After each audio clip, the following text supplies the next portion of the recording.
"Daddy?" the little girl said, and the Billionaire CEO dinner date went dead silent. The restaurant hummed with the symphony of old money. Crystal chandeliers cast golden light across white tablecloths. Silverware clinked against bone china.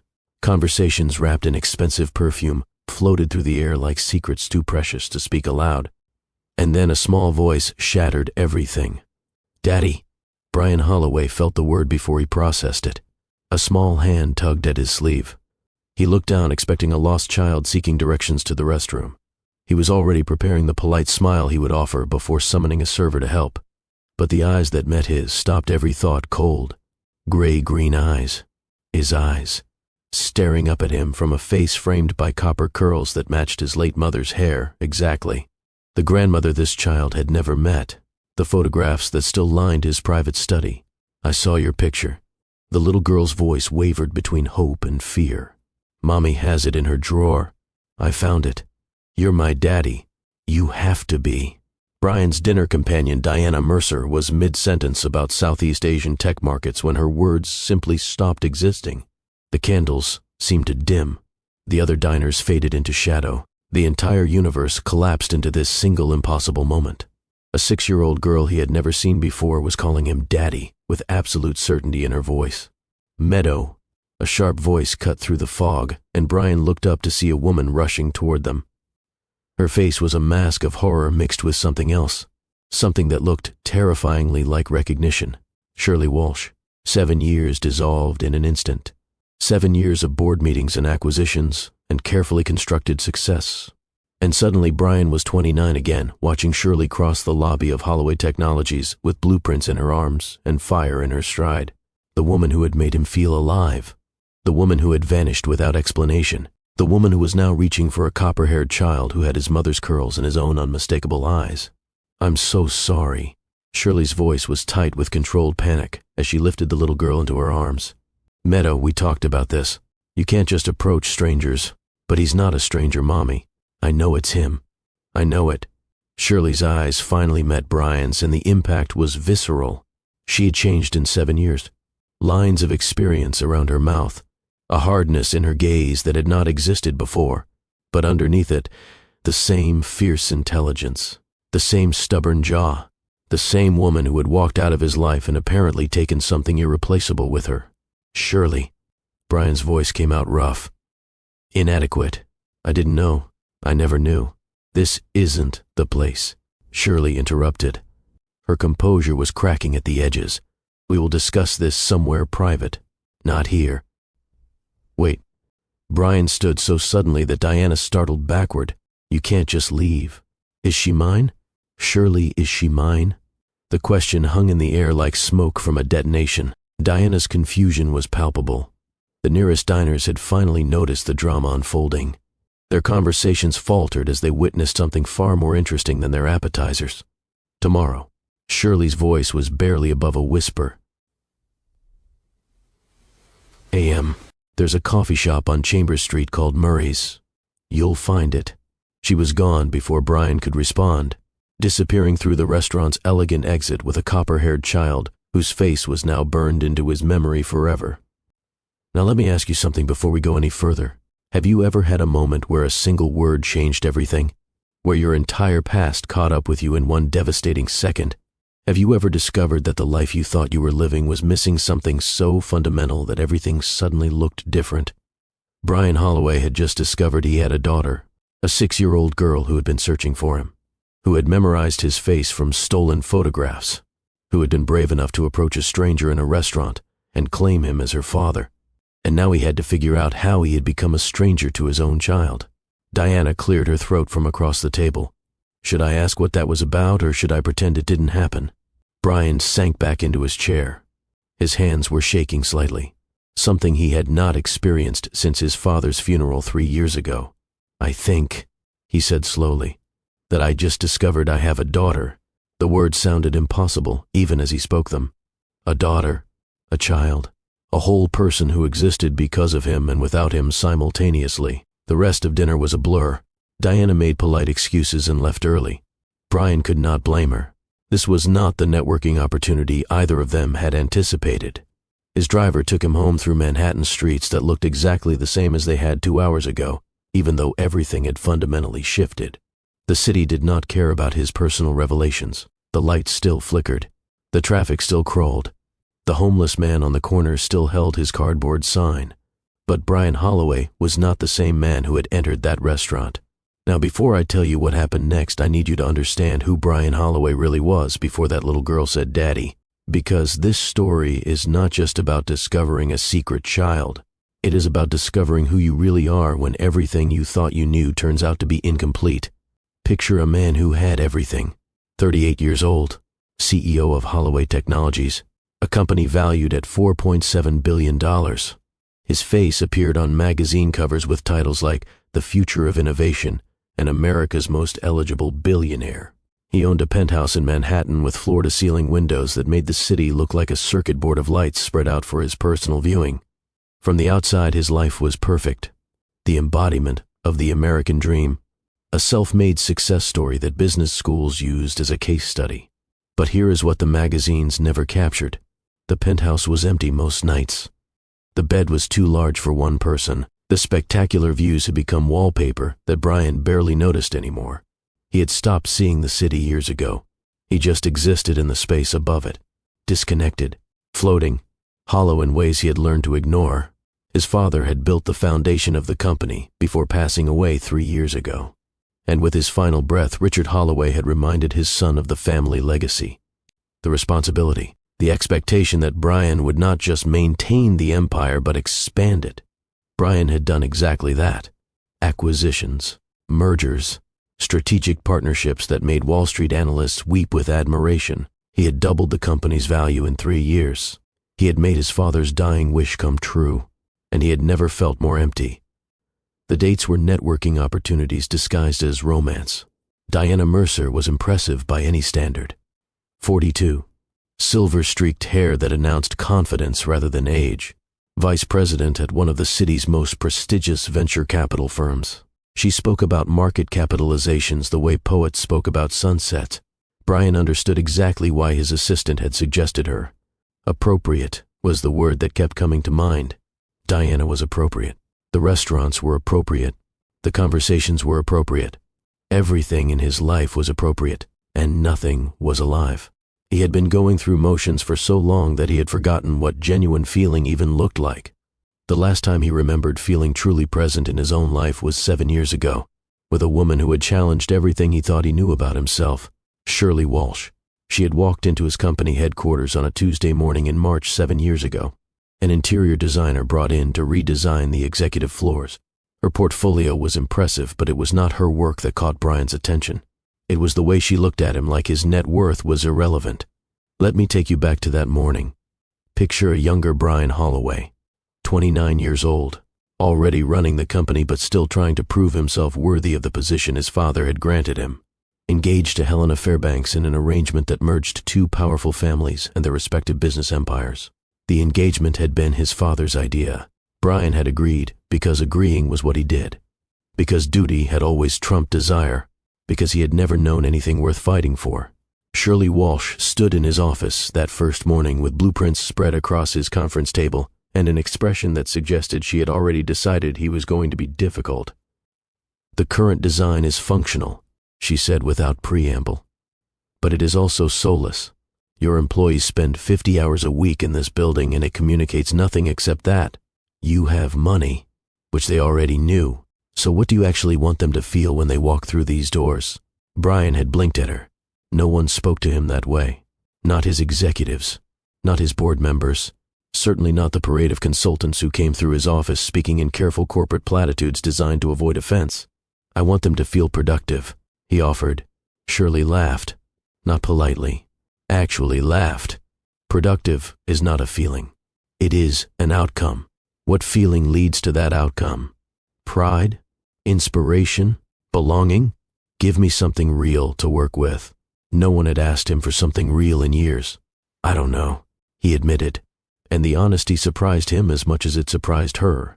Shirley's expression shifted slightly, the combative edge softening into something that looked almost like interest.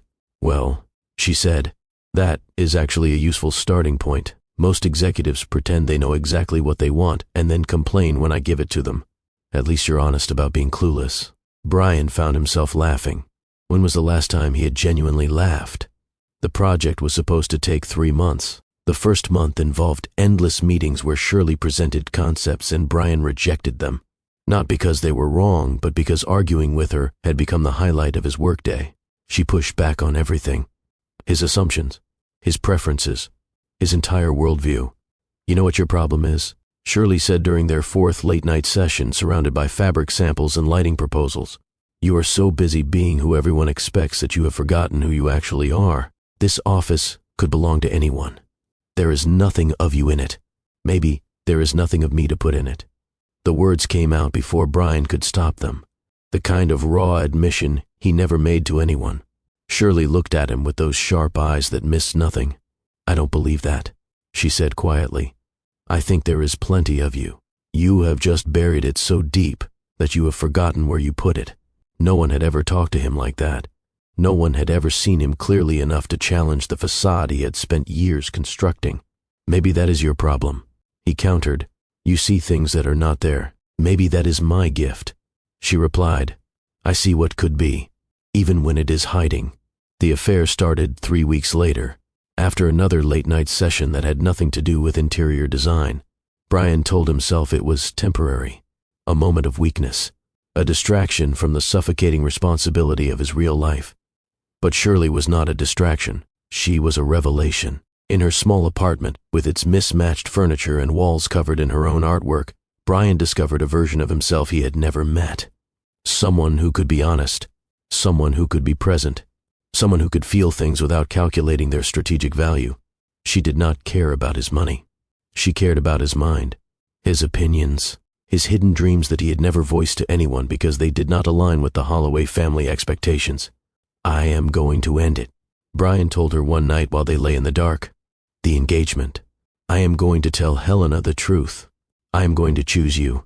Shirley was quiet for a long moment. "When?" "Soon. I just need to figure out how to explain it to my father. The merger depends on this marriage. The families have been planning it for 2 years. So I am asking you to give up your empire for me." Shirley's voice carried an edge he had not heard before. "You are asking me to choose what is real over what is expected. That is different. Is it?" "Yes." Brian pulled her closer. "I love you. I have never said that to anyone, and meant it. I am going to choose you. I promise." He meant it. In that moment, lying in the dark with the only person who had ever seen him clearly, he absolutely meant it. But promises made in darkness do not always survive the light. Now here is where everything went wrong. 3 weeks later, Brian was still working up the courage to confront his father, still trying to find the right words to explain that the merger marriage was not going to happen, still promising Shirley that soon would arrive any day now. And then the society pages published the engagement announcement. Helena Fairbanks and Brian Holloway, a spring wedding planned for the following month. 2 families uniting in business and love. A photograph of Brian and Helena at a charity gala, looking every inch the power couple they were supposed to be. Shirley saw the announcement before Brian had a chance to explain. Imagine discovering through a newspaper that the man who whispered "I love you" in the dark was planning a society wedding with someone else. Imagine the promises dissolving into obvious lies. Imagine the future you were starting to believe in crumbling into dust between your fingers. Shirley Walsh did not confront Brian. She did not scream or cry or demand explanations. That would have required believing that his explanations were worth hearing. Instead, she took the pregnancy test she had been putting off for 3 days. The one she had been saving for the right moment, for when she could share the news with the man she loved and watch his face transform with joy. The test was positive, and now she had to decide what to do with that information. Stay and fight for a man who had been lying to her, demand a place in his life alongside the society wife he was apparently committed to marrying, become the other woman, the scandal, the complication in his carefully constructed existence, or protect herself and her child from a man who clearly chose convenience over commitment, a man who made promises he never intended to keep, a man who would probably view a pregnancy as an inconvenience to be managed rather than a miracle to be celebrated. Shirley made her choice in the space of a single sleepless night. By morning she had written her resignation letter. By afternoon she had packed her apartment. By evening, she was on a bus heading somewhere, anywhere, away from Brian Holloway and the life she had almost been foolish enough to believe in. She left no forwarding address, no explanation, nothing except a formal resignation on his desk and the complete erasure of herself from his world. Brian searched for her. When he returned from a business trip to find her gone, he hired private investigators, called her emergency contacts, visited her old apartment only to find new tenants who had never heard her name. She had been thorough in her disappearance. A woman who wanted to be found would not have covered her tracks so completely.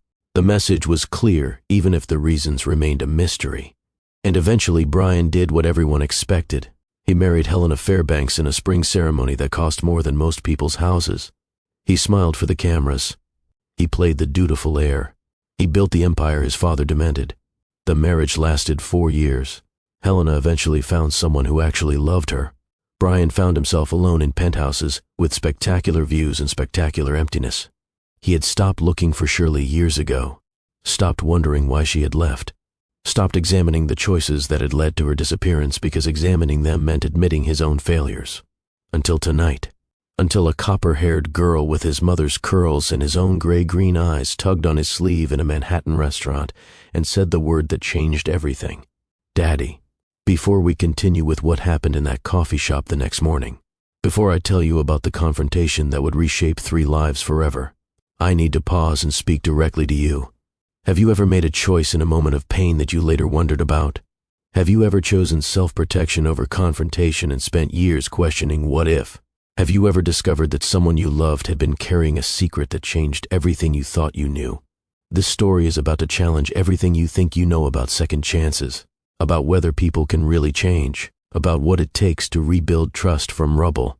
If this is resonating with you, hit that subscribe button right now, because trust me, what happens next will test everyone involved. And while you're at it, drop a comment below. Do you think Shirley was right to disappear? Or should she have stayed and fought? I want to hear your thoughts. Now let me tell you about the longest night of Brian Holloway's life. Sleep did not come.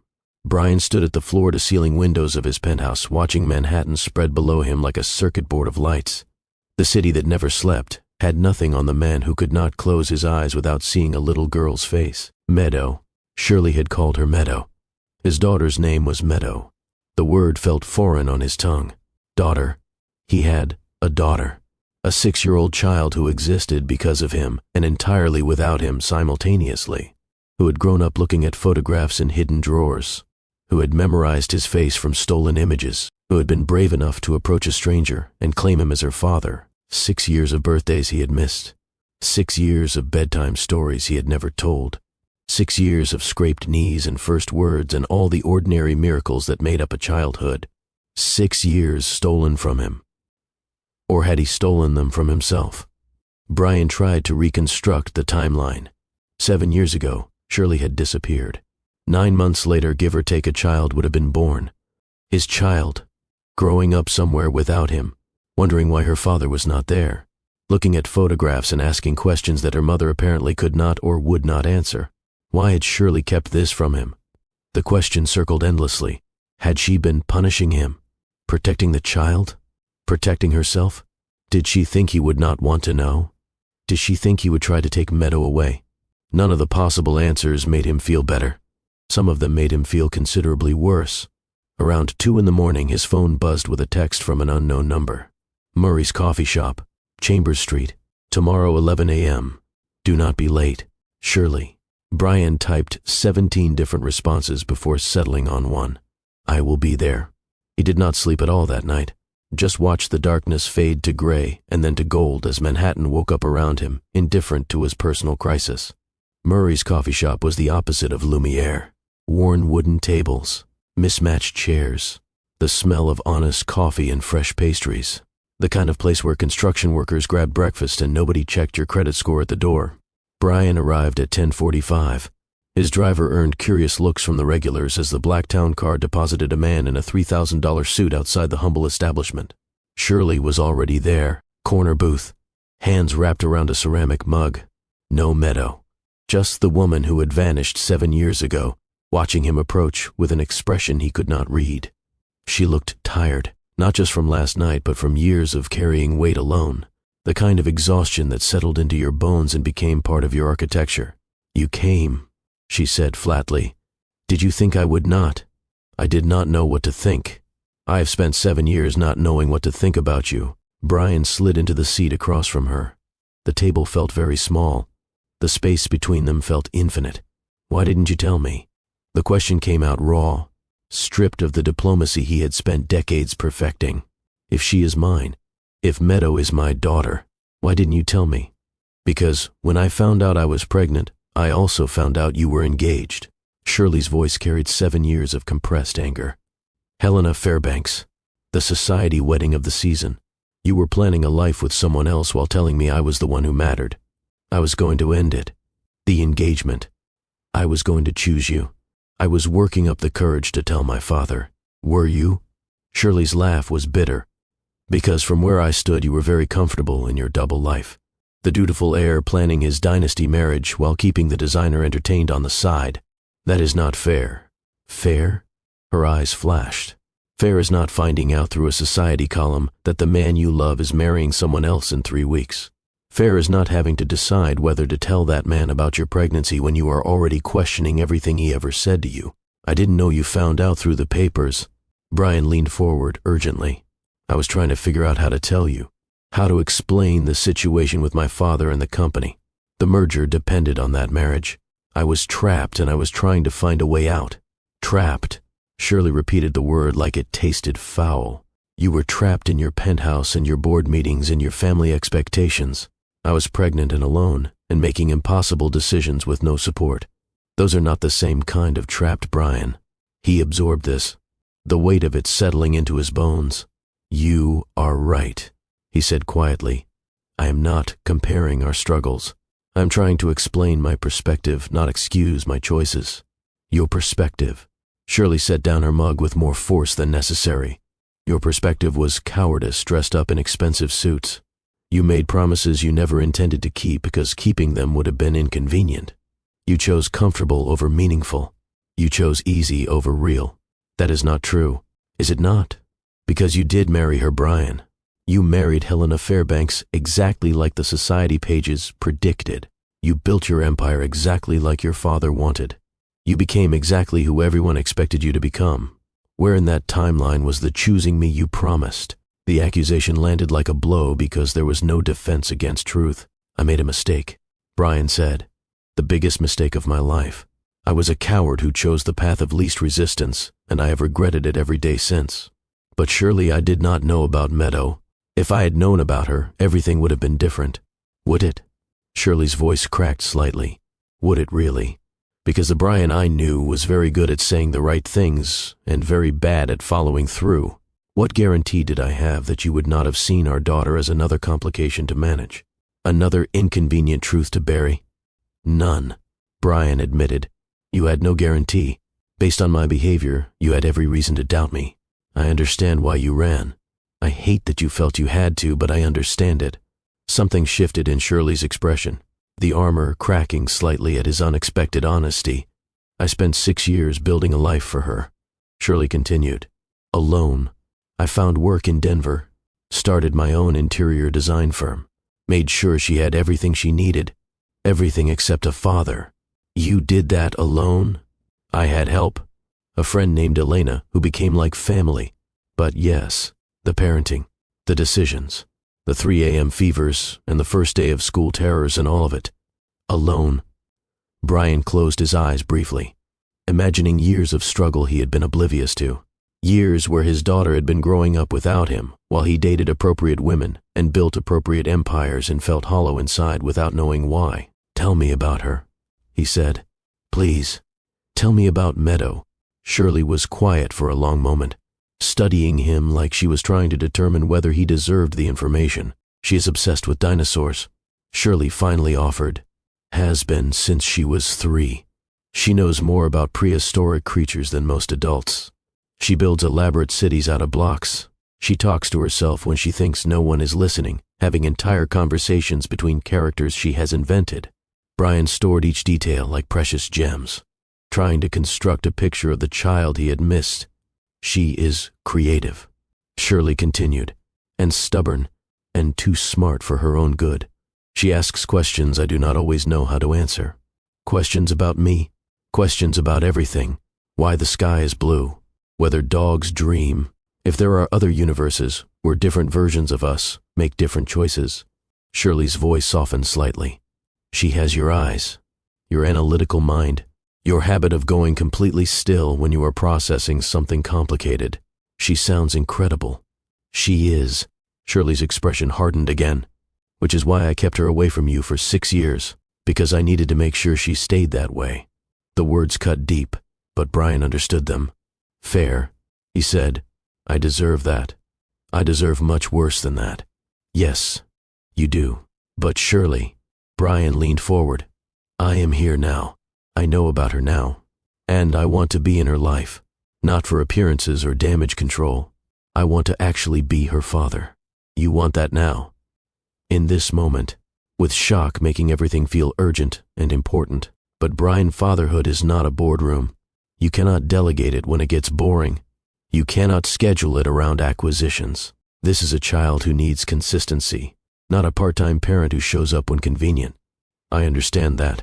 Do you? Because 6 years ago you chose convenience over commitment.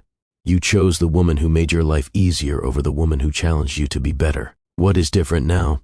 The question hung between them. Brian struggled for an answer that would not sound like more empty promises. Everything. He finally said, everything is different. 6 years ago, I was building an empire and measuring success in dollars and achievement. I thought accomplishment could substitute for actually living. I was wrong about that. Wrong about so many things. Pretty words, Shirley observed. But I have heard your pretty words before. They did not mean much when you were marrying Helena 3 months after promising me forever. I divorced Helena 4 years ago. Brian said, because we were both miserable pretending to be happy. Because she deserved someone who actually loved her, and I was too broken to be that person. Because every day of that marriage reminded me of what I had thrown away with you. Shirley absorbed this information with visible surprise. I didn't know that, she admitted. Why would you? You disappeared completely. I searched for you for 2 years before giving up. You were very thorough in erasing yourself. I had to be. I was protecting my child from a man who had proven he could not be trusted. Or that is what I told myself. Shirley looked down at her untouched coffee. Maybe I was also. Protecting myself from having to hear your explanations. From possibly believing them and being disappointed again. The honesty surprised them both. So where does this leave us? Brian asked. I have a daughter I never knew existed. You have spent 6 years raising her alone. Neither of us can change what happened. We can only change what happens next. Shirley was quiet for a long moment. The coffee shop hummed around them. The morning rush had subsided. They were mostly alone with their complicated history. I need to tell you about last night, Shirley finally said. About what happened before the restaurant. Brian nodded, waiting. Meadow found a photograph of you when she was 4 years old. It was in my drawer, hidden away with other things I could not throw out but could not look at either. She asked who you were. I told her you were someone I knew once, someone who was not part of our life, but she kept asking. Shirley nodded, kept finding more photographs, started studying your face like she was memorizing a map. She became convinced that you were her father, even though I never confirmed it. She would ask questions I could not answer. Why didn't her daddy live with us? Why didn't he visit?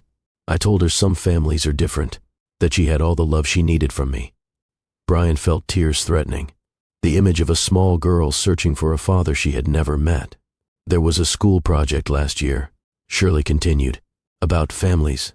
The children were supposed to bring photographs and talk about their parents. Meadow came home devastated. All her friends had 2 parents, or at least knew who both their parents were. She felt incomplete, different, like something was missing that she could not name. How did you handle that? I told her that families come in all shapes, that what mattered was not who was there but whether the people there loved you. I tried to make her feel enough. But Brian, a 6-year-old, should not have to feel like she is compensating for someone's absence. I know. Brian's voice was thick. Last night we were at Lumiere for a business meeting. A potential client. I had no idea you would be there. Neither did Meadow. But she has spent 2 years looking at your photograph. memorizing your face, and when she saw you across that restaurant she just knew. Her certainty was absolute. She broke away from me before I could stop her. She was brave, Brian said, approaching a stranger like that, claiming him as her father. She was desperate, Shirley corrected, desperate to fill a hole that I could not fill no matter how hard I tried. They sat in silence for a moment, two people with 7 years of hurt between them, trying to find a path forward. What do you want? Brian finally asked. What outcome are you looking for here? I want my daughter to be happy, Shirley replied. I want her to feel whole. I want her to never wonder if she was unwanted or insufficient. I wanted those things for myself once too. That did not work out so well. I wanted them for you, Brian said. I know that sounds hollow given everything, but I loved you, Shirley. Not appropriately, not conveniently. Actually loved you in a way that terrified me because I had never felt anything like it before. Love that terrifies you into silence is not love. It is cowardice with good lighting. The words cut deep because they were true. Maybe, Brian acknowledged. Probably. But I am not silent now. I am asking, begging if that is what it takes, for a chance to know my daughter. Shirley studied him for a long moment, reading something in his face, measuring his sincerity against her experience of his betrayal. If I let you into her life, she said slowly, and you disappear again, if you let her down the way you let me down, there will be no third chance. You will never see her again. I will make sure of it. I understand. No, I do not think you do. She is not a business deal you can walk away from when it gets complicated. She is not a relationship you can end when someone more convenient appears. She is a child who has already spent 6 years wondering why her father did not want her. I did not know about her. That does not matter to a 6-year-old heart, Brian. What matters is whether you show up, consistently, even when it is hard, even when work is demanding, even when your life gets complicated and fatherhood feels inconvenient. Can you do that? Brian thought about his schedule, the board meetings, the international travel, the constant demands on his time that he had always prioritized above everything else. Yes, he said, I can do that. How? I will restructure my company, delegate more responsibility to my executive team, travel less, whatever it takes. Those are big promises from a man whose promises have not historically meant much. I know, but I am not asking you to trust me based on my history. I am asking you to give me the opportunity to create new history, to prove through actions that I can be the father she deserves. Shirley considered this. The morning light through the coffee shop window had shifted. They had been talking for over an hour. We will start slow, she finally said. Supervised visits only. You do not see her without me present. No overnight stays. No extravagant gifts designed to buy affection. You will earn her trust through time and consistency, not through money. Agreed. I will explain the situation to her in my own way, in my own time. She already believes you are her father. I will confirm it and establish expectations for how this will work. Whatever you think is best. And Brian, Shirley's voice hardened. If at any point I believe you are damaging her emotionally, if you promise to show up and do not, if you give her hope and then crush it, I will disappear again. And this time you will never find us. The threat was clear, absolute, and entirely fair. I understand, Brian said. I accept all of your terms. I just want the chance. Shirley nodded slowly. Saturday. There is a park near our apartment with a dinosaur sculpture garden. She loves it there. 3 o'clock. I will bring her, and we will see how it goes. Saturday, Brian repeated. 3 o'clock. I will be there. Do not be late. She is already counting the minutes. They parted outside the coffee shop. No handshake, no embrace. Just two people who had once loved each other, trying to figure out how to raise a child together. As Brian walked to his waiting car, he felt something he had not experienced in years. Purpose. Real purpose, beyond profit margins and market share. A reason to become better than he was. His daughter was waiting for him, and this time he was not going to let her down. Now, let me tell you about Meadow, about the girl who had spent her whole life searching for a father she had never met. Because this story is not just about Brian discovering his daughter. It is about a child who refused to accept that she was supposed to be fatherless. Picture a 4-year-old girl with copper curls and gray-green eyes. Picture her climbing on a chair to reach her mother's dresser, looking for something. She does not know what exactly, just a feeling that there is a secret hidden somewhere in the ordinary landscape of her mother's bedroom. The photograph was tucked behind other things, older things, a pressed flower from some forgotten occasion, concert tickets from a life before Meadow existed, and then the image, a man in an expensive suit, dark hair, gray-green eyes that matched her own. Who is this? Shirley had not expected the question, had not prepared for her 4-year-old to become an investigator searching for truths her mother had buried. Just someone I knew once, someone who is not part of our life. Why is he in your drawer? Because I forgot he was there. But the answer did not satisfy Meadow. Nothing satisfied her once she had seen that face. That face that looked like her face. Those eyes that looked like her eyes. She began searching whenever her mother was not watching. Found more photographs. The man at what looked like an office. The man at a restaurant with Shirley. Their body language speaking of intimacy even in frozen images. Is this my daddy? The question came when Meadow was 5. Direct, unflinching, the way children ask things when they have already decided they know the answer. Shirley had not been prepared, had spent years constructing a story about sperm donors and modern families and not needing a father to be complete. But the story collapsed under the weight of her daughter's certainty. Why is he not here? Why doesn't he know about me? Does he not want me? The questions came rapid fire, each one a small wound in Shirley's heart. She tried to explain complexity in simple terms. Adults make mistakes. Sometimes people cannot be together, even if they care about each other. Your father does not know about you because sometimes situations are too complicated for easy answers. But Meadow did not want complicated answers. She wanted a father. Someone to show up on father-daughter days at school. Someone to teach her to ride a bike. Someone to fill the space that no amount of maternal love could quite occupy. She started inventing stories about him, elaborate fantasies where her father was a secret agent who could not reveal himself. A prince from another country who would come claim her someday. A superhero whose identity had to remain hidden. The story sustained her through the hard moments. When classmates asked about their weekends with their dads. When teachers assigned family tree projects that required more branches than she could honestly draw. When well-meaning strangers asked if her daddy was coming to pick her up. He is on a mission, she would say. He cannot be here right now, but he is thinking about me. The certainty never wavered, even as she grew old enough to understand that secret agents and princes were fairy tales, even as the logical part of her brain told her that most absent fathers stayed absent. She knew he was out there, knew that someday she would find him, or he would find her, knew that the story was not over just because the middle was missing. Then came the night when Meadow could not sleep and wandered into the hallway and heard her mother crying. Shirley did not cry often. She had constructed a life built on strength and independence and not needing anyone else. But sometimes late at night when she thought her daughter was asleep, the weight of everything caught up with her.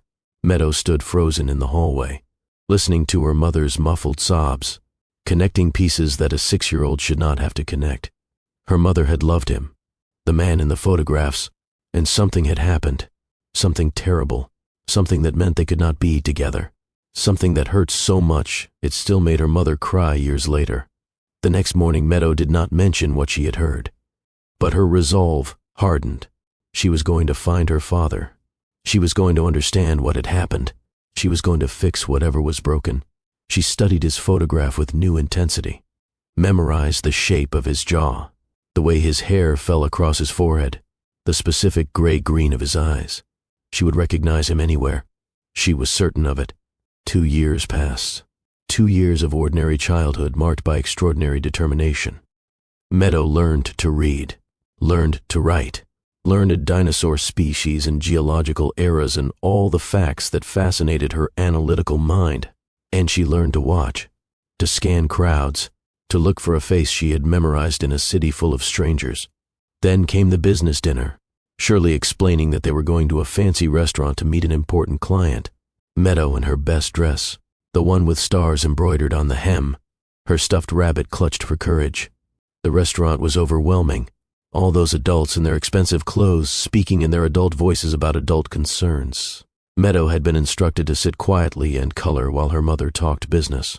But then she saw him, Across the room, at a corner table, a man in a dark suit with gray-green eyes and a jaw she knew from photographs and a way of holding himself that matched images she had memorized for 2 years.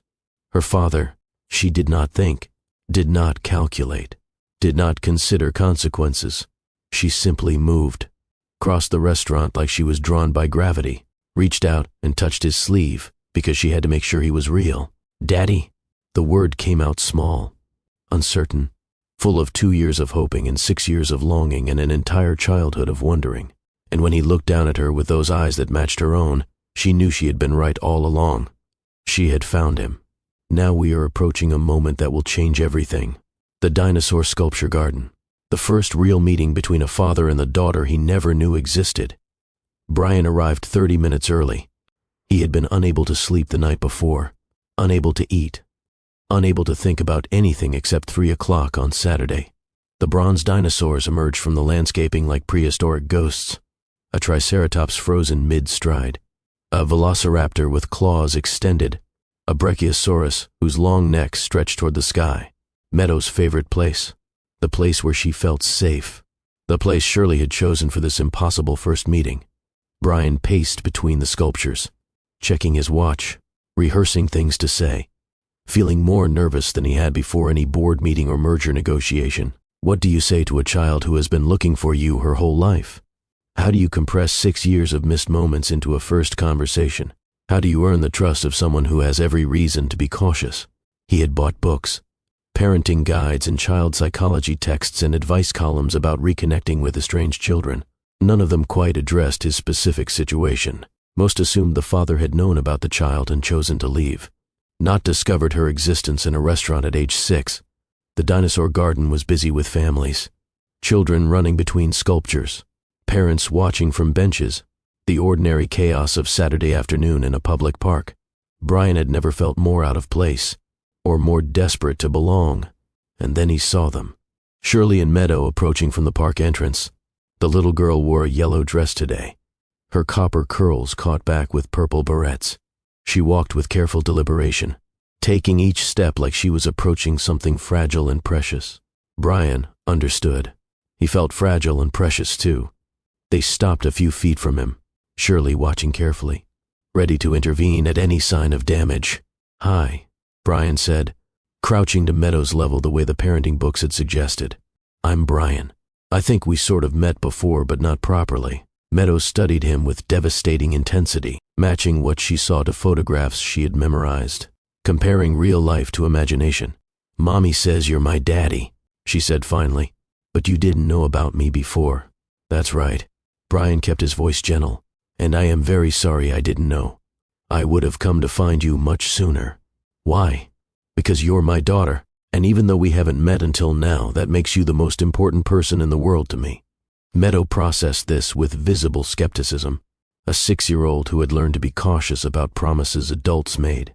"More important than your work? Mommy says rich people love their work more than anything." Brian glanced at Shirley, who offered no assistance. Apparently he was going to be tested immediately. "My work is important," he admitted, "but it is not more important than you. Nothing is. Can you prove it?" The question was so direct, so unflinching, so exactly like something Brian himself would have asked. "I can try. What would make you believe me?" Meadow considered this seriously, tilting her head in a way that reminded Brian of old photographs of his mother. "You could come to my school play," she offered. "I'm a tree in the forest scene. It's in 3 weeks. I will be there, and you could learn about dinosaurs. I know a lot about dinosaurs. If you're going to be my daddy, you have to know about dinosaurs too." "Absolutely. Will you teach me?" Something shifted in Meadow's expression, the wariness giving way to something like hope. "The Stegosaurus is right over there." She pointed toward a bronze sculpture near the edge of the garden. It had plates on its back for temperature regulation. Most people think they were for fighting, but they weren't. "Show me." Meadow looked at Shirley for permission. When her mother nodded, she reached out and took Brian's hand, small fingers wrapping around his with tentative trust. "Come on," she said. "I'll teach you everything." And she did. For the next 3 hours, Meadow guided Brian through every dinosaur in the garden. She shared facts with the confidence of someone who had devoted serious study to her passion. The Tyrannosaur's tiny arms that scientists now believe were actually powerful. The pterodactyl that was technically not a dinosaur at all but a flying reptile. The triceratops whose horns were for display as much as defense. Brian listened with genuine fascination, asked questions, made connections, treated a 6-year-old's expertise like it was worthy of respect. Because it was. Did you know that some scientists think birds evolved from dinosaurs? Meadow was saying as they circled back to the Stegosaurus. That means chickens are basically tiny dinosaurs. I think about that every time we have chicken nuggets. I will never look at chicken nuggets the same way again. Meadow giggled. Actually giggled. The sound was like sunlight breaking through clouds. You're funny, she said with surprise. I didn't expect you to be funny. What did you expect? I don't know. Serious. Businessy. Like the men in Mom's meetings who never smile. I can be serious when I need to be. But I would rather laugh. Especially with you. The afternoon passed without anyone noticing the hours. Shirley watched from a nearby bench. Her expression cycling through emotions Brian could not quite name. Relief, maybe, or cautious hope, or the complicated feelings of watching a man she once loved connect with the child she had raised alone. When it was finally time to leave, Meadow looked up at Brian with eyes that had lost most of their wariness. When will I see you again? 2 weeks, Brian said, glancing at Shirley for confirmation. She nodded almost imperceptibly. And I'll call you every day if you want.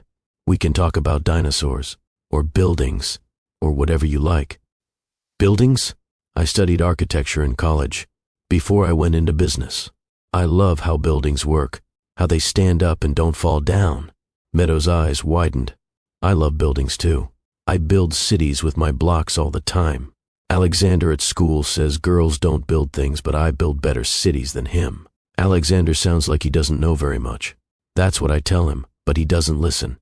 Some people have to learn by watching. Show him what you can do, and he will figure it out eventually. Meadow smiled, a real smile. The kind that transforms a face and makes everything else irrelevant. I like you, she announced with 6-year-old directness. I think I want you to be my daddy for real. The words hit Brian like a wave. Everything he had never known he was missing, suddenly present and accounted for. I want that too, he said. More than anything. They parted with a hug. Brief, uncertain, but real. A beginning. As Brian walked back to his waiting car, he felt something shifting in his chest. Purpose. Connection. The first genuine emotion he had experienced in longer than he wanted to admit. His daughter. She had dinosaur facts and copper curls in his mother's face, and she wanted him to be her daddy for real. And for the first time in his carefully constructed life, Brian Holloway was going to choose what was real over what was expected. We are at a turning point in this story, the moment where everything could go right or spectacularly wrong. I need to pause here and speak directly to you. If you have ever watched someone earn a second chance, if you have ever wondered whether people can really change, if you have ever hoped that broken families could find their way back to each other, this story is about to show you what that looks like. But I need your help to keep telling stories like this. Take 1 second, just one, and hit that like button. It tells me you want more stories about redemption, about family, about the courage it takes to become better than you were, and share this with someone who needs to believe that it's never too late to show up. Now let me tell you what happened in the weeks and months that followed. Because showing up once is easy. Showing up consistently is where fatherhood actually lives. End of part 1. Part 2. The weeks that followed that first dinosaur park meeting became a study in transformation. Not the dramatic kind that happens in movies with swelling music and montage sequences. The real kind. The kind that happens one ordinary moment at a time until suddenly everything is different. Brian restructured his entire life around a 6-year-old girl he had known for less than a month. His executive team thought he was having a breakdown. His assistant Rebecca kept asking if he needed to see a doctor. The board members exchanged concerned glances when he announced he would be unavailable every Saturday and Wednesday afternoon indefinitely. But Brian did not care what any of them thought. For the first time in his life, he had something more important than their opinions. The video calls started that first week, every night at 7:30 Denver time. Meadow would appear on his phone screen with her copper curls slightly disheveled from her bath, her pajamas covered in dinosaur prints, her eyes bright with the accumulated events of her day. Daddy, guess what happened at school today? The word daddy still hit Brian like a small earthquake every time she said it. He wondered if that feeling would ever fade. He hoped it would not. What happened? Alexander said my Stegosaurus drawing was wrong because I made the plates purple. But I told him that scientists don't actually know what color dinosaurs were because color doesn't fossilize. So my purple Stegosaurus is just as accurate as his brown one. Maybe more accurate because at least I'm being honest about not knowing. Brian laughed. That is an excellent point. What did Alexander say? He said I was being a know-it-all. But I'm not a know-it-all. I just know more than him about this specific thing. There's a difference between knowing things and being arrogant about knowing things. It sounds like you were just sharing information. That's what I told him. But then he said girls can't be paleontologists anyway, which is definitely wrong because there are lots of famous women paleontologists. I looked it up. The conversations went like this every night. Meadow sharing her world in the specific, detailed way that children do when they trust someone enough to let them in. Brian listening with an attention he had never given to board presentations or investor calls. He learned the names of her classmates, learned which teachers she liked and which ones talked too loud, learned about her elaborate block cities that now included a dinosaur sanctuary because regular zoos were unethical for prehistoric creatures. He learned that she was afraid of thunderstorms, but pretended not to be, that she sang to herself when she thought no one was listening, that she had inherited his habit of going very still when processing something complicated. He learned what it meant to be a father, not the theoretical version he had imagined. The real one, the one that required showing up even when you were tired, even when work was demanding, even when every other part of your life was screaming for attention. The first in-person visit after the dinosaur park was 2 weeks later. The Natural History Museum as promised. Meadow had prepared a detailed tour itinerary because apparently her mother had not raised her to be unprepared. We have to start with the fossil hall, she announced as they entered the massive building. That's where all the important dinosaurs are. The other exhibits are good, but they're not essential. Brian followed her lead. Shirley walked several paces behind them, close enough to monitor but far enough to give them space. The fossil hall was everything Meadow had promised. Towering skeletons that made you feel small and mortal and amazed that such creatures had ever existed. Brian found himself genuinely fascinated, not performing interest for his daughter's benefit but actually engaged. See the T-Rex? Meadow pointed at the massive skeleton dominating the center of the hall. Its arms look tiny, but scientists think they could actually bench press 400 pounds each. That's more than most humans can bench press with both arms combined. Where do you learn all this?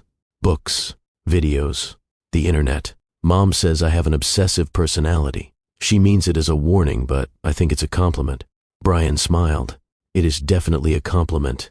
The best people I know are obsessive about something. It means they care enough to go deep instead of staying shallow. Meadow considered this. Are you obsessive about anything? I used to be obsessive about work, about building my company and making money and being successful. But recently I've become obsessive about something else. What? Getting to know you. The words came out before Brian could second-guess them. Meadow looked up at him with those gray-green eyes that mirrored his own, evaluating his sincerity the way she probably evaluated dinosaur facts. That's a good thing to be obsessive about, she decided. I approve. They spent 4 hours in the museum, 4 hours that felt like 40 minutes. By the end, Meadow was exhausted and Brian was carrying her on his shoulders through the gift shop while she pointed at everything she wanted, but knew she was not getting because Mommy said no excessive gifts. Can I get one thing? She asked.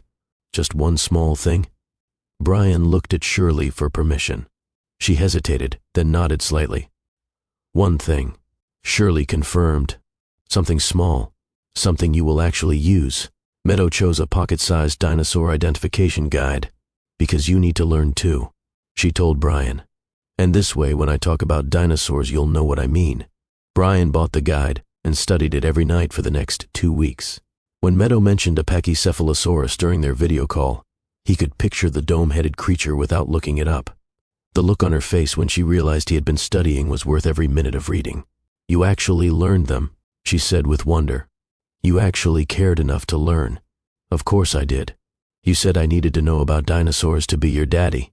I take that responsibility very seriously. Something shifted in Meadow after that. A wall coming down. Trust building where skepticism had lived. She started calling him Dad instead of Daddy. A small change that signaled a larger one. He was becoming real to her. Not the fantasy father she had invented. Not the photograph in the drawer. An actual person who showed up and stayed and cared enough to learn about pachycephalosauruses.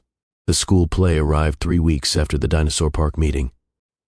Brian flew to Denver on a Friday afternoon, checked into a hotel near Shirley's apartment, spent the night going over the schedule she had sent him. Curtain at 7. Arrive by 6:30. Sit in the front row. Do not be late under any circumstances. He arrived at 6:15. Found his seat. Watched the auditorium fill with parents clutching programs and smartphones ready to document their children's theatrical debuts. Shirley arrived separately with Meadow. They disappeared backstage while Brian sat alone surrounded by families he did not know. Feeling conspicuous. Feeling watched. Feeling absolutely certain this was exactly where he was supposed to be. The play was a first-grade production of an environmental fable. Trees and animals, and a villain called Pollution who was defeated by the power of recycling. The acting was enthusiastic if not technically proficient. The costumes were clearly made by parents with varying levels of craftability. And then Meadow appeared. She was a tree in the forest scene. Her costume involved green felt and brown tights and leaves attached to her arms that she was supposed to wave during the wind portion of the play. She had one line: "The forest needs protection." 5 words delivered with more conviction than most Broadway performers could muster. 5 words spoken directly to the audience as though she was delivering the most important message in human history. Brian felt tears threatening and did not try to stop them. After the play, Meadow came running toward him, still wearing her tree costume. She launched herself at him, and he caught her the way fathers do, naturally, instinctively, like he had been doing it her whole life instead of 3 weeks. "You came," she said into his shoulder. "You actually came. I told you I would. I'll always come. Always." She pulled back to look at him, studying his face for any sign of dishonesty. Finding none. "Promise?" "I promise." She hugged him again, tighter this time. And over her copper-curled head, Brian met Shirley's eyes. She was watching them with an expression he could not quite decode, something between relief and grief, and something that might have been the beginning of hope. The visits continued. Every 2 weeks Brian flew to Denver. Every night he called. Every moment between he thought about his daughter and counted down until he could see her again. He taught her about architecture during their museum visits. Showed her how buildings stood up through load-bearing walls and foundation stress distribution. Watched her eyes light up the way they did when she talked about dinosaurs. "I want to build things," she announced one day. "Not just block cities, real buildings. Buildings people can live in. Then you should study architecture when you grow up, or engineering, or both. Can girls do that? Girls can do anything boys can do. Sometimes better. Your mom built her own business from nothing. She designs beautiful spaces that make people feel good. That's architecture in a different form." Meadow considered this. "You know a lot about Mom. I used to know her very well. A long time ago. Before you were born. Why didn't you stay together?" The question was direct, unflinching. The way children ask things when they have decided they need to know the answer regardless of adult comfort levels. Brian glanced at Shirley, who was sitting nearby pretending to read a magazine. She looked up when she felt his gaze, gave a slight nod, permission to answer honestly. "I made a mistake," Brian said carefully. "A big one. I was supposed to choose your mom, but I was scared, and I chose something else instead. Something easier. Something that turned out to be wrong." "Did you love her?" "Yes, very much. Do you still love her?" The question hit Brian unexpectedly. He was not prepared for a 6-year-old to ask him questions he had not fully answered for himself. "I think," he said slowly, "that I never stopped. But love isn't enough. You also have to prove you're trustworthy. And I broke your mom's trust a long time ago. I'm still trying to earn it back." Meadow nodded solemnly. "That makes sense. Trust is important. Mom talks about it a lot. She says trust is like a jar of marbles. You add marbles by keeping promises, and you lose marbles by breaking them. Some people lose all their marbles, and then the jar is empty and you can't trust them anymore. That's a good way to think about it. I lost a lot of marbles with your mom. I'm trying to add them back one at a time. How many marbles do you have with me?" Brian considered the question seriously. "I don't know. How many do you think?" Meadow counted on her fingers. You came to the dinosaur park. That's 1. You came to my school play. That's 2. You call me every night. That's a lot of marbles actually, because you never miss. And you learned about dinosaurs. And you're nice to Mom even though she's not always nice to you. She looked up at him with those evaluating eyes. I think you have a lot of marbles with me, but the jar isn't full yet. You have to keep going. I plan to, for the rest of my life. Good, that's the right answer. Now I need to tell you about Shirley, about the wall she had built, and how slowly, almost imperceptibly, those walls began to crack. She watched Brian with Meadow like a scientist observing an experiment, looking for flaws in the hypothesis, waiting for the data to prove what she already believed, that he would disappoint them, that he would lose interest, that the novelty would fade and he would return to his real life, leaving destruction in his wake. But the flaws never appeared. He was consistent, present, genuinely engaged in ways that went beyond obligation. He listened when Meadow talked, asked follow-up questions about things she had mentioned days earlier, treated her interests with respect regardless of how trivial they might seem to adult perspectives. This was not the Brian Shirley had known 7 years ago. That Brian had been charming but ultimately unreliable, capable of great intensity in private moments but unwilling to translate that intensity into public commitment. This Brian was different. Or maybe he had finally become who he was always supposed to be. The concessions started small, inviting him to stay for dinner after visits instead of sending him back to his hotel, allowing the video calls to extend beyond their strict 15-minute limit, letting Meadow show him her room and her block cities and the growing collection of dinosaur books that had taken over her shelves. He's trying, Elena said one evening after Brian had left. Elena was Shirley's best friend, the one who had helped her build a life in Denver, the one who had witnessed 6 years of single motherhood and the complicated emotions that came with it. You have to see that he's trying. Trying isn't enough, Shirley replied. Trying is what he did 7 years ago. Trying is what he promised and then failed to deliver. But he's actually delivering now. He shows up. He calls. He flew across the country for a first-grade school play where his daughter had one line. That's not trying. That's doing. Shirley was quiet for a long moment. I'm scared, she finally admitted. Not that he'll hurt Meadow. Not directly anyway. I'm scared that this version of him is real, that he's actually changed. Because if he's changed, then I have to face what I did. What you did. I stole 6 years from everyone. From him. From Meadow. From myself. Because I was too scared to have a hard conversation. Too convinced that he would disappoint me to give him a chance to prove otherwise. Elena reached over and squeezed her hand. You made the choice you needed to make with the information you had. You were pregnant and alone and terrified. No one can blame you for protecting yourself. I can blame me. Shirley's voice cracked slightly. I watch them together, and I see what Meadow has been missing. A father who adores her, who shows up for her, who is actually present instead of just pretending.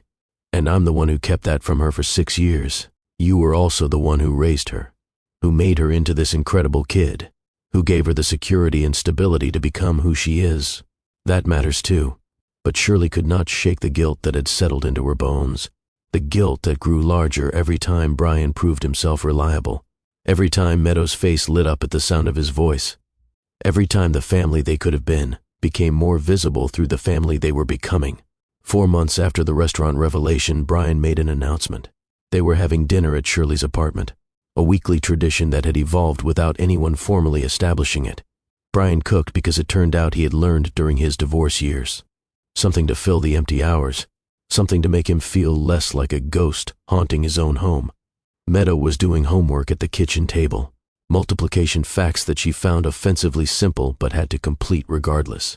Shirley was reviewing paperwork for a client project while occasionally checking Brian's progress with the pasta sauce. I have some news, Brian said as they sat down to eat. Shirley's guard went up immediately. News from Brian had historically not been good news. Announcements had historically preceded disasters. I've been restructuring my company, Brian continued, delegating more responsibilities to my executive team, reducing my travel schedule, and I've decided to open a satellite office for Holloway Technologies here in Denver. Meadow looked up from her pasta with sudden interest. Here? You're going to be here? Not all the time, Brian clarified, but more than I am now. Maybe 3 weeks out of every month instead of just weekends. I'll still need to be in New York for some things, but the majority of my work can happen anywhere. And I want anywhere to be here. With you." Meadow's face transformed into pure joy. She launched herself out of her chair and threw her arms around Brian's neck. "You're staying. You're actually staying." "I'm staying," Brian confirmed. "If that's okay with everyone." He looked at Shirley over Meadow's copper curls, asking permission, acknowledging that this decision affected her as much as it affected their daughter. Shirley's mind raced. 3 weeks a month, not a visitor but a presence. Not weekend drop-ins, but actual shared parenting. The boundaries she had carefully constructed would become impossible to maintain if he lived here. "Why?" she asked. "Why would you uproot your entire life?" "Because my company can function without me micromanaging every decision. But Meadow can't function without a father. And I've already missed 6 years. I don't want to miss any more." The answer was exactly right. Exactly what a mother would want to hear. And exactly what made Shirley terrified. "That's a big change," she said carefully. "Your whole life is in New York. Your friends, your routine. I didn't have much of a life in New York," Brian admitted. "Just work. The few friends I had were really business associates who've mostly fallen away since I started traveling here so much. There's nothing tying me there except inertia and habit. Here I have Meadow. That's everything." He looked at Shirley directly. "And maybe, if you'll let me, I have a chance to prove I can be different than I was." Shirley did not respond immediately, could not find words adequate to the swirl of emotions competing for expression. Fear and hope and anger and something that felt dangerously like wanting.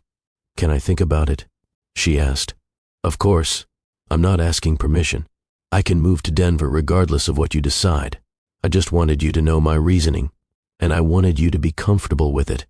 Comfortable was not the word Shirley would have chosen. Destabilized, threatened, hopeful in spite of herself. Those were more accurate.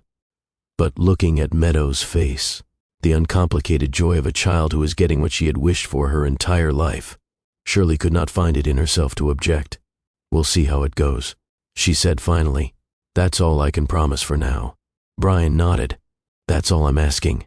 The Denver move happened faster than anyone expected. Brian found a house in Wash Park, a craftsman-style home just 3 miles from Shirley's apartment. Close enough for spontaneous dinners, far enough for boundaries. He flew Meadow and Shirley out to approve it before making an offer, watched their faces as they toured rooms that would become part of their lives. "This would be your room when you stay over." Brian showed Meadow a bedroom with built-in bookshelves and a desk position to catch morning light. "I thought you could use it for your architecture projects." Meadow's eyes went wide. "This is mine? Really mine? Really yours? We can decorate it however you want." "Can I paint it purple?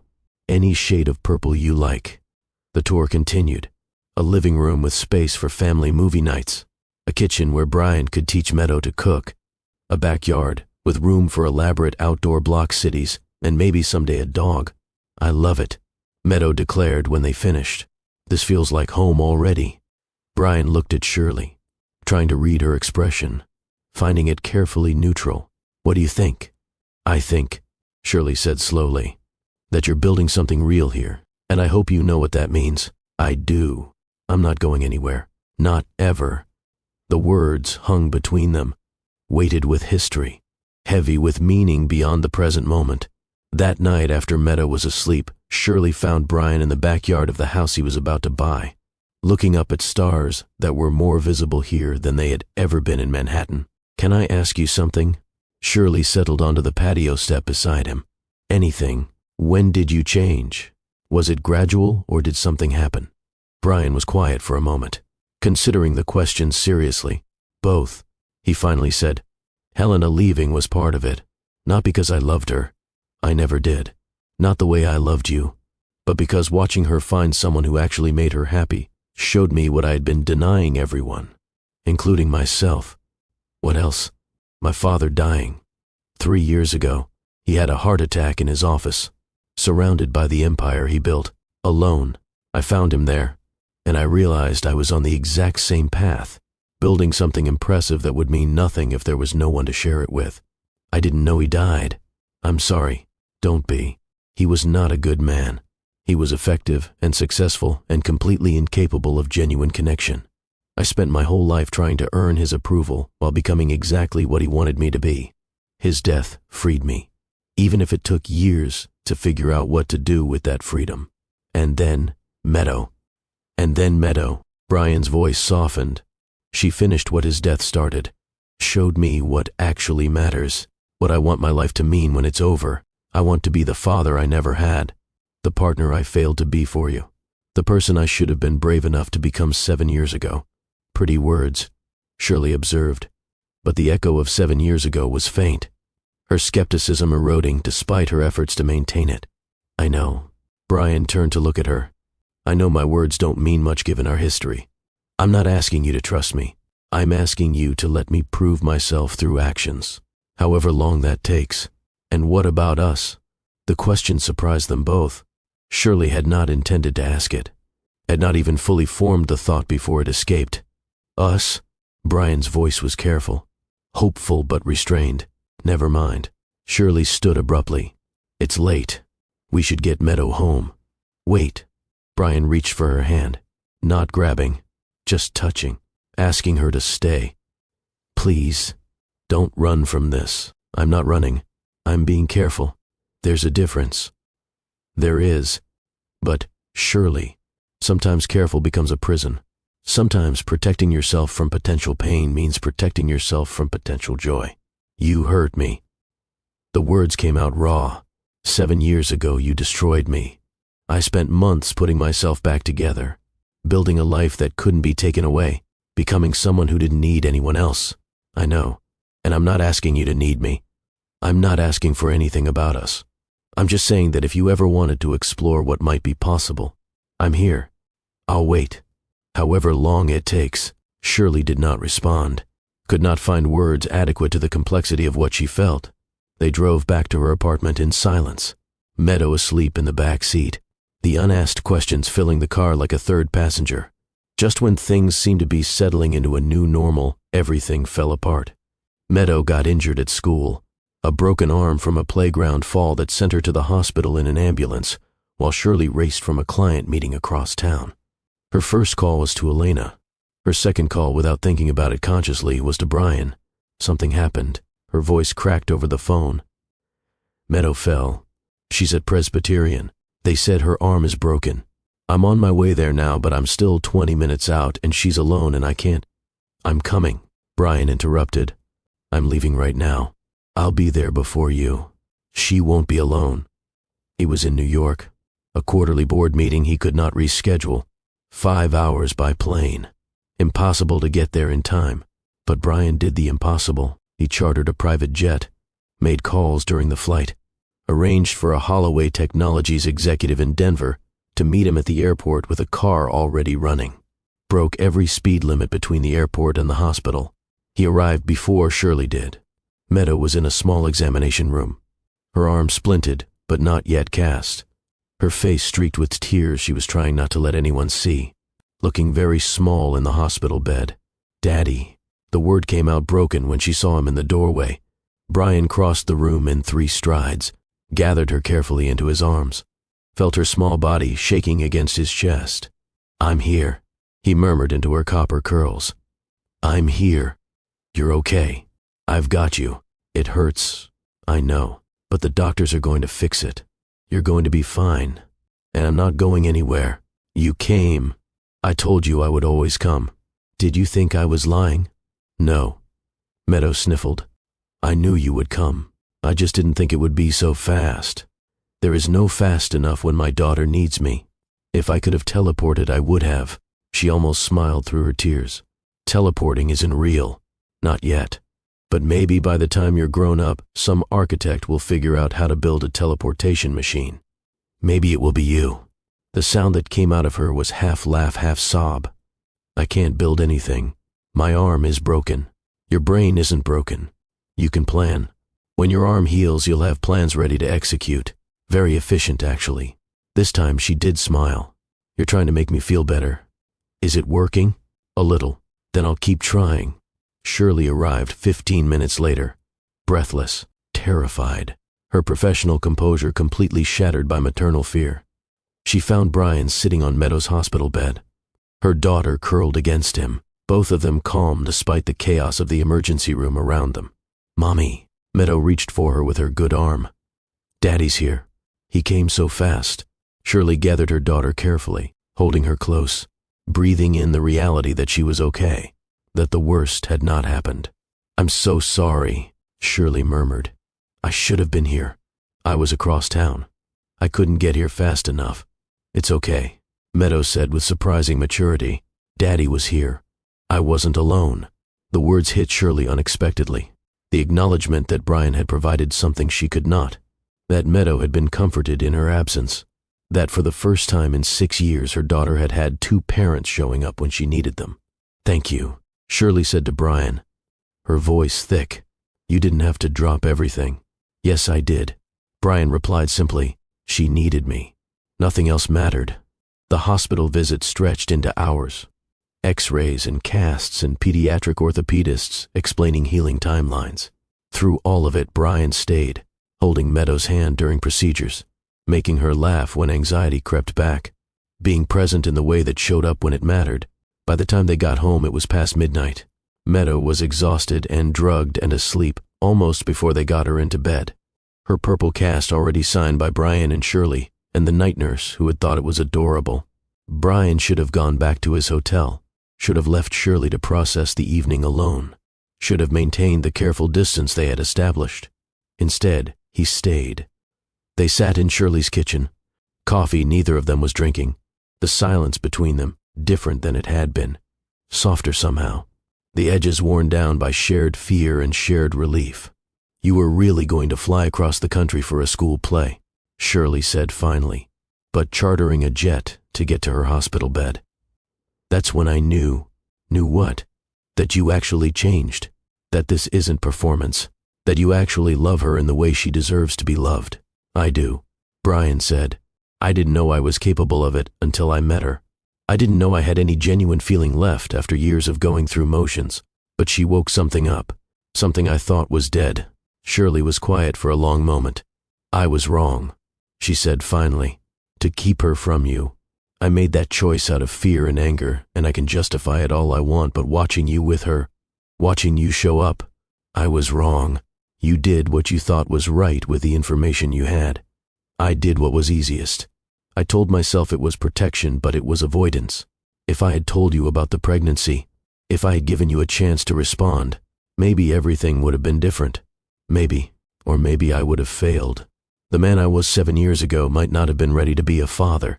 But you didn't get the chance to try." "No, I didn't. But I have the chance now. That's what matters." The conversation shifted something between them.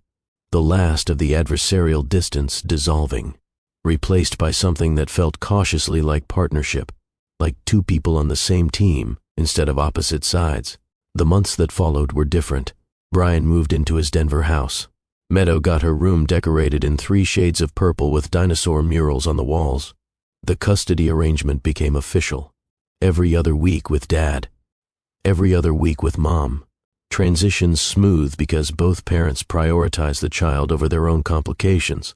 And slowly, without either of them naming it, Brian and Shirley became something more than co-parents. It started with dinners that lasted too long, conversations that went too deep, shared parenting decisions that required coordination and gradually became excuses to see each other. I could drop off her science project on Tuesday, Shirley offered one Sunday evening, or we could have dinner and discuss her academic progress. Brian countered, "That seems excessive for a science project." "The science project is about dinosaur extinction theories. She's incorporated 3 of the conversations you and I had about asteroid impacts. I think the least we can do is review her work over pasta." Shirley smiled despite herself. "Fine. Pasta. Tuesday. But we're discussing the science project." "Of course. What else would we discuss?" They discussed the science project for approximately 12 minutes. The rest of the evening covered everything from childhood memories to career disappointments to the specific way Meadow chewed her pencils when she was thinking hard. By the time Shirley left, she had been there 4 hours. "This is becoming a pattern," Elena observed during their weekly lunch. "Dinners that last until midnight. Coffee meetings that become afternoon adventures. I'm starting to think you like him. I don't, Shirley insisted. I appreciate him. As Meadow's father, that's different.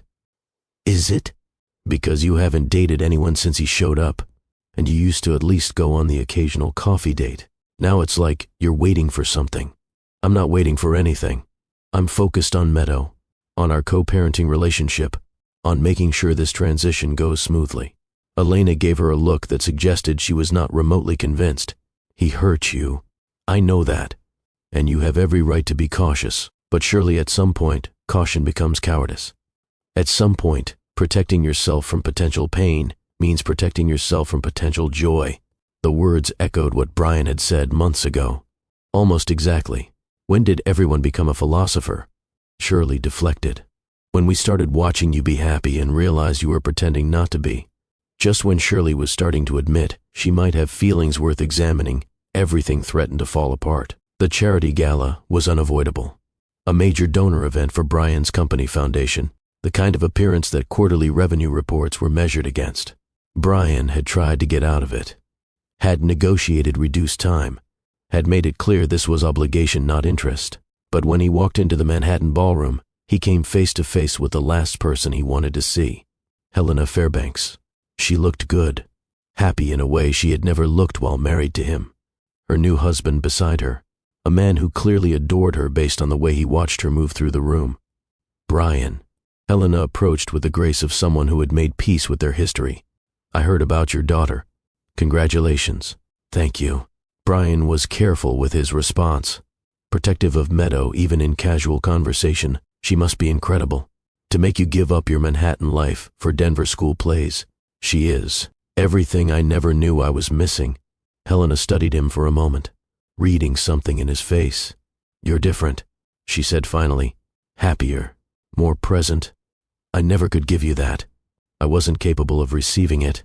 Brian admitted, I was too busy performing who I thought I should be to figure out who I actually was. And now I know. It took losing everything important to figure out what actually mattered. But I know now. Helena smiled.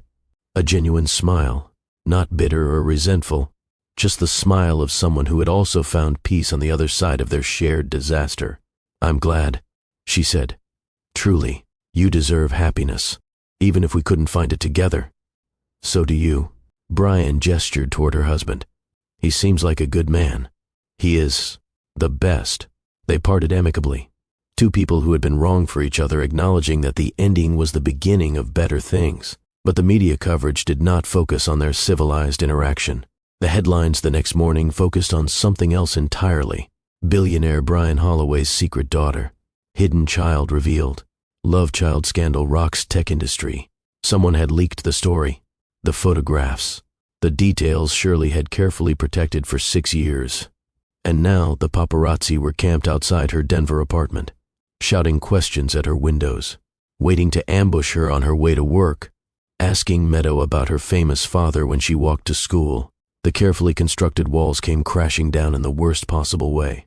But before I tell you how Brian handled the crisis that he brought to their doorstep, before I show you what choosing family over empire actually looks like, I need to pause and speak directly to you.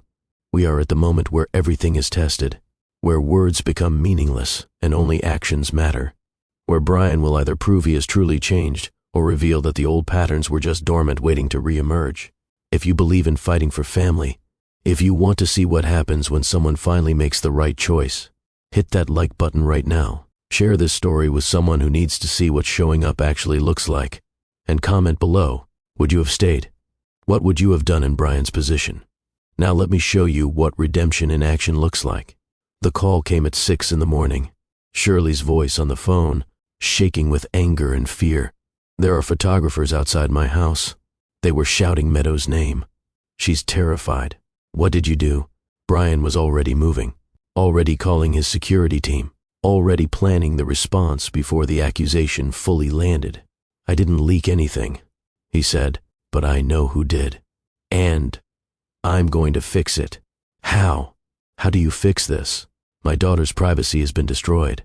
Her picture is all over the internet. Everyone knows who she is and who you are, and now our lives are public entertainment. I know. And I'm sorry. I'm so sorry this is happening. But I need you to trust me. Just this once. I will protect her. I will protect both of you." Shirley was silent, the request for trust landing heavily given their history. "Give me 48 hours. Brian continued. "If I haven't fixed it by then, you have every right to never speak to me again." She agreed, not because she trusted him, but because she had no other options. Brian spent the next 2 days doing something he had never done before. He used his power for something other than profit. His legal team identified the leak, a disgruntled former employee who had sold the story to a tabloid. They prepared lawsuits that would bankrupt everyone involved in the breach. His security team established protection for Shirley's apartment. Private guards who cleared the paparazzi from her street and ensured Meadow could walk to school without being photographed. His PR team prepared a statement, not the usual corporate spin designed to manage reputation, something real. Brian delivered it himself at a press conference he called for the sole purpose of ending this circus. "Yes, I have a daughter," he said to the assembled reporters. "Her name is none of your business. Her mother is none of your business. What is your business is that I will use every resource I have to protect their privacy." He paused, looking directly into the cameras. "I spent years building an empire, measuring success by stock prices and market share and the number of zeros in my portfolio. I was very good at that kind of success, and I was completely empty inside. My daughter taught me what actually matters, showing up when she needs me, being present instead of productive, choosing family over empire." He leaned forward, his voice dropping to something that sounded almost like a threat. "So let me be clear. If any photographer or reporter or media outlet pursues my daughter or her mother again, if they appear on their street or at their school or anywhere in their lives, I will personally ensure that every legal and financial consequence available is brought against them. I have built an empire. I know how to destroy one too." He stood up. "Family first. Everything else is negotiable." The press conference made news in a different way than the tabloids had hoped. The business world talked about Brian Holloway's transformation. The human interest stories focused on a billionaire who valued his daughter more than his reputation.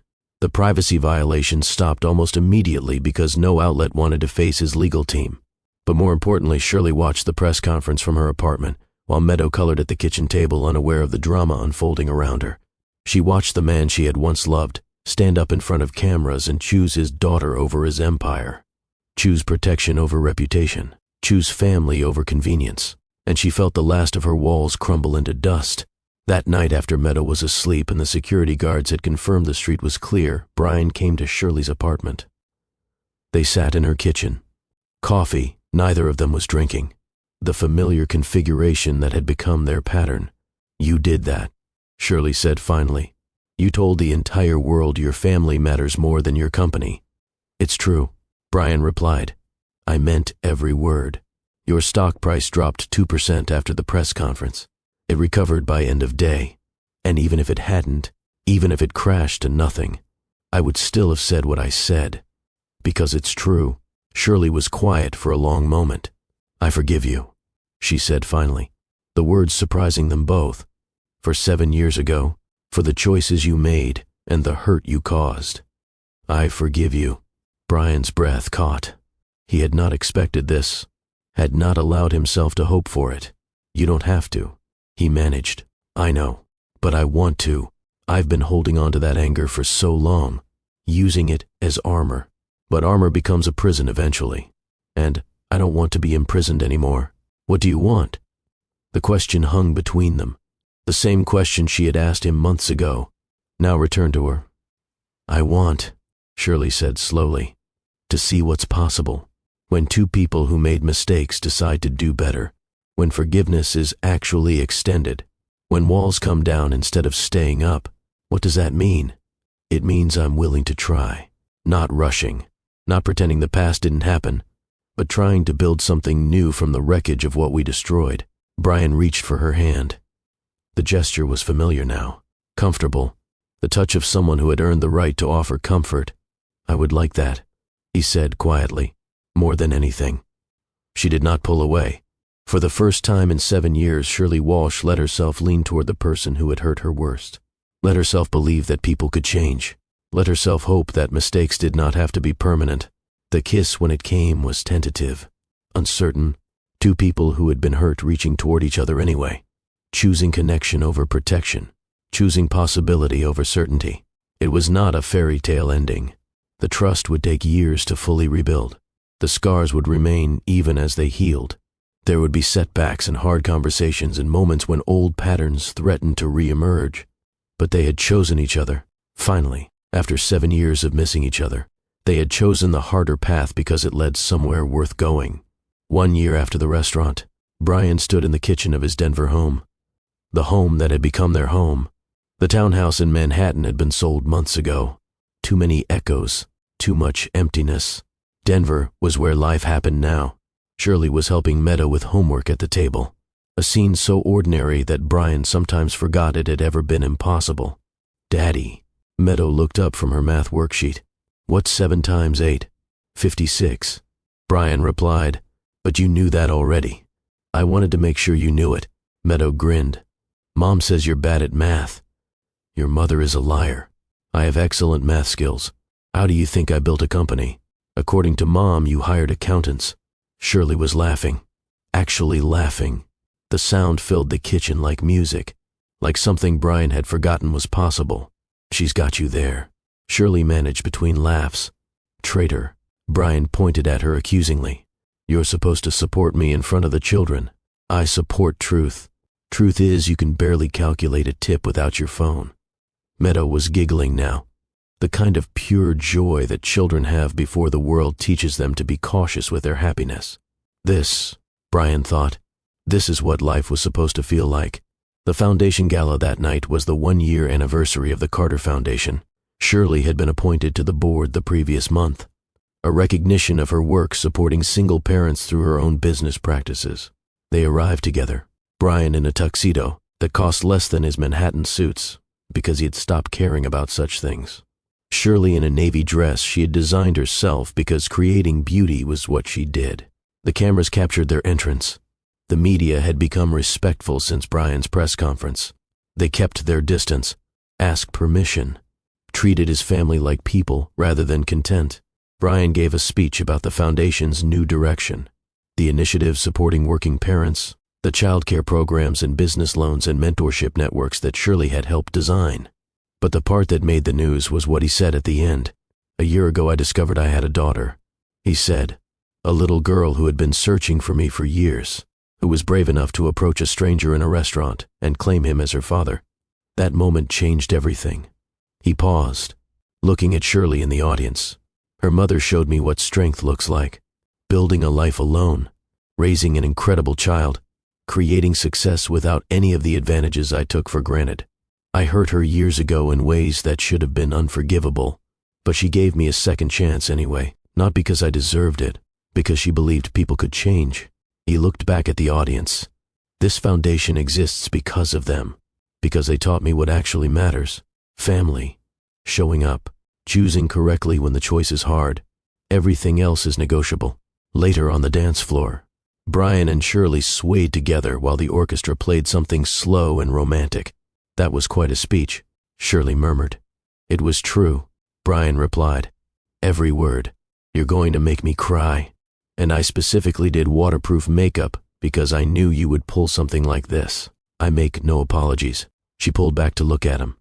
Those sharp eyes that had first seen through him 7 years ago in his office when she demanded to know what his employees should feel. "I love you," she said. "Still. Again. I never completely stopped. Even when I was angriest. I never stopped either." Brian replied, "Even when I was married to someone else. Even when I thought you were gone forever. I carried you with me even when I didn't know I was doing it. What happens now? Now we go home. We check on our daughter. We do it all again tomorrow and the day after and every day for the rest of our lives." "That sounds like a lot of ordinary days." Brian smiled. The real smile. The one that had taken years to find.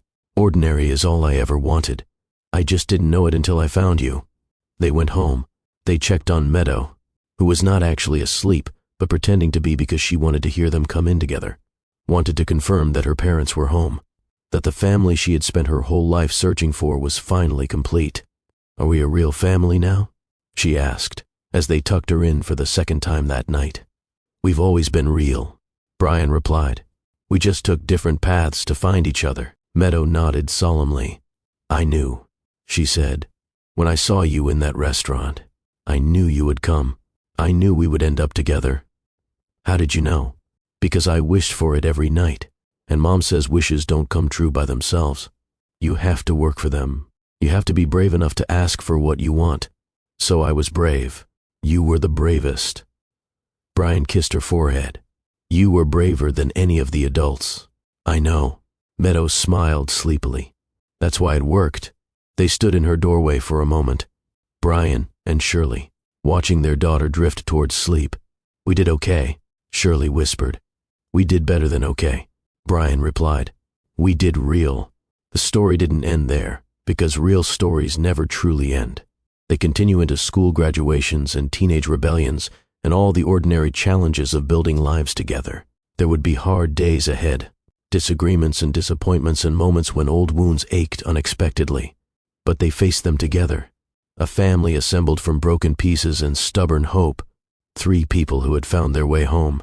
And it all started with one word from a 6-year-old girl brave enough to claim what she needed. Daddy? Everything had changed because of that single question, because a child refused to accept that she was supposed to be fatherless, because she searched for a face she had memorized in photographs, because she was brave enough to approach a stranger and speak the truth. Brian Holloway had spent 38 years building an empire that meant nothing. One word from his daughter taught him what actually mattered. Family, showing up, choosing correctly when the choice was hard. Everything else was negotiable. If this story moved you, if you felt something when that little girl said daddy, if you believe that people can change and families can heal and second chances are real, then I need you to do something right now. Hit that subscribe button and turn on notifications. Not for me, for yourself. Because every week I bring you stories about people who chose courage over comfort, who rebuilt from ruins, who proved that our worst moments don't have to define our entire story. Like this video if you believe in second chances. Share it with someone who needs to hear that it's not too late. And leave a comment telling me what you would have done. In Brian's position, in Shirley's position, in Meadow's position, your story matters too, and I want to hear it. This is Mr. Dalton's Story House, and I will see you in the next one.